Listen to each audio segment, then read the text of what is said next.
What's the meaning of aircon?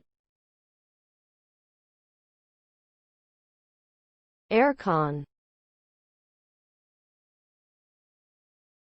Aircon. Aircon. Aircon.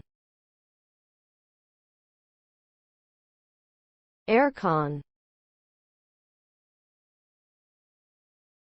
Aircon is a shortened term for air conditioning, which refers to the process of altering the air temperature and humidity within an enclosed space. It is commonly used in homes, offices, and public buildings to regulate the indoor air quality for comfort and health reasons. Air conditioning units typically use refrigerant chemicals to cool or heat the air, which is then circulated through ducts or vents. The result is a more comfortable indoor environment that can reduce the risk of heat stroke, dehydration, and respiratory problems.